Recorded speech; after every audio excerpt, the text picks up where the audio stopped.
Hello guys, आपका मेरे channel smart study में स्वागत है। आज हम डायरेक्टरेट ऑफ एजुकेशन की तरफ से दिए जाने वाले प्रैक्टिस पेपर का mid term examination 2023 and 24 class 8 का साइंस का पार्ट 2 करने वाले हैं। पार्ट 1 हम यहाँ पे कर चुके हैं, जिसके अंदर लगभग हम सभी क्वेश्चंस कर चुके हैं।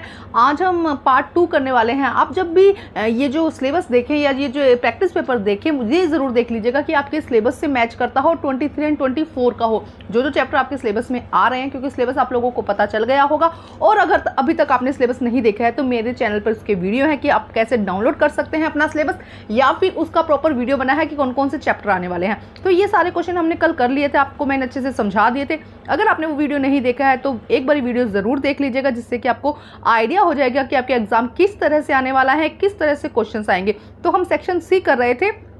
सेक्शन सी का भी क्वेश्चन नंबर 12 हम कर चुके थे। यहाँ पे जो सेक्शन सी है वो 6 मार्क्स का है और ये क्वेश्चन हम कर चुके थे। आगे के क्वेश्चन जो कुछ क्वेश्चन रह गए उनको हम करते हैं। तो क्वेश्चन नंबर हम देखते हैं 13 question. Match the micro organism in column A with their action in column B. हमें क्या करना है, ए और बी से क्या करना है, मैचिंग करनी है। तो यहाँ पे स्पेस थोड़ा सा कम है, हम अच्छे से मैचिंग करते हैं। तो सबसे पहले देखो क्या कहा गया है, बैक्टीरिया। बैक्टीरिया से हमें मैच करना है कि बैक्टीरिया क्या है। तो अभी हम इसका आगे देखते हैं, राइजोबियम। तो राइजोबियम क्या करता है, फिक्सिंग नाइट्रोजन। तो यहाँ पे इसका सेकंड का आंसर आ जाएगा कि राइजोबियम क्या करता है, नाइट्रोजन को फिक्स करता है। उसके बाद लैक्टोबैसिलस। लैक्टोबैसिलस क्या करता है, सेटिंग ऑफ कर्ड, मतलब कि दही बनाने में हेल्प करता है। तो ये हो जाएगा थर्ड का आंसर। उसके बाद यीस्ट। यीस्ट क्या करता है, ब्रेड बनाने में हेल्प करता है। तो बेकिंग ऑफ ब्रेड। तो यहाँ पे आ जाएगा 4 का आंसर। उसके बाद प्रोटोजोआ।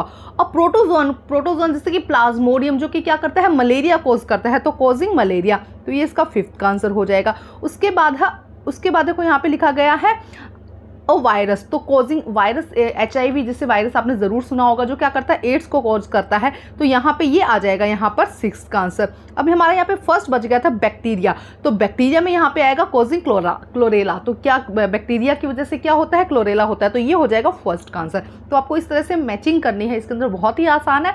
आपकी जो NCERT में मैचिंग दी गई है वो भी जरूर करके जाइएगा, वो भी बहुत ही इंपॉर्टेंट है। अब आगे करते हैं question number 14।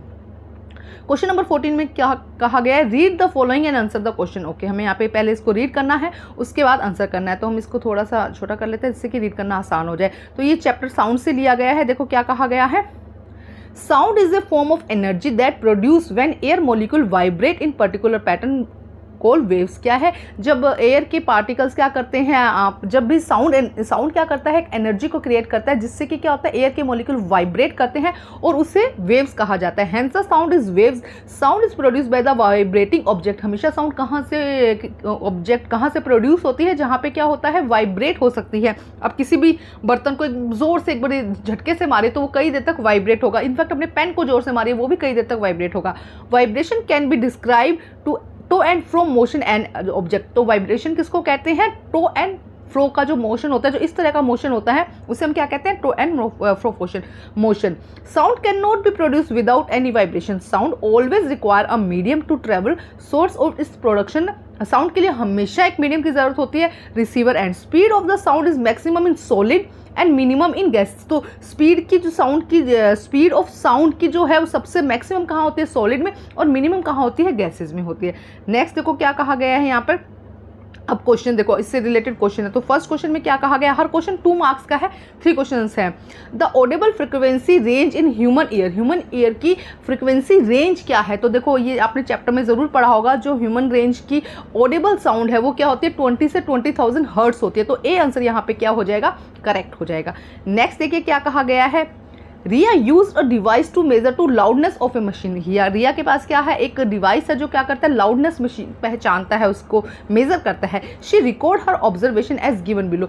Which of the following represent correct measurement of loudness. किस तरह से हम लाउडनेस को रिप्रेजेंट करेंगे। तो आपको पता है साउंड का जो सिंबल है, या साउंड का जो मात्रक जिसको हम कहते हैं, यूनिट कहते हैं, वो क्या होती है, हर्ट्स होती है। तो ए आंसर यहाँ पे क्या हो जाएगा, करेक्ट हो जाएगा, 80 हर्ट्स। नेक्स्ट क्वेश्चन देखिए क्या कहा गया है, arrange the speed of sound in solid, liquid and gas in the ascending order. आपको क्या करना है, असेंडिंग ऑर्डर में बताना है कि सॉलिड, लिक्विड और गैस में सबसे ज्यादा स्पीड कहाँ पर होती है। तो इसका आंसर हो जाएगा गैस में सबसे कम होती है, उसके बाद लिक्विड और उसके बाद सॉलिड। तो ए आंसर यहाँ पे क्या हो जाएगा, करेक्ट हो जाएगा। अभी हमने ऊपर रीड भी किया था इसको। अब क्वेश्चन नंबर 15 है, पैराग्राफ को रीड करना है और आंसर देना है। तो देखो पैराग्राफ में क्या कहा गया है उसे हम रीड करते हैं। फर्स्ट यहाँ पे अच्छे से इसको रीड कर लेते हैं। देखो क्या कहा गया है, in the light the availability of various resources in nature, natural resources can be broad classified in the inexhaustible and exhaustible resources. inexhaustible natural, हम ये सब चैप्टर में पढ़ चुके हैं। exhaustible और inexhaustible resources होते हैं। inexhaustible resources can be present in the unlimited quantity in nature, जो कि क्या है, बहुत ज़्यादा नेचर में मिलते हैं। are not likely to be exhausted by human activity, और ख़त्म नहीं होते हैं ह्यूमन की एक्टिविटी से। एग्जाम्पल सनलाइट, एयर एंड, देखो सनलाइट और एयर है, कितनी भी है हमेशा इस अर्थ पर रहेगी, ह्यूमन की एक्टिविटी से वो कम नहीं होगी।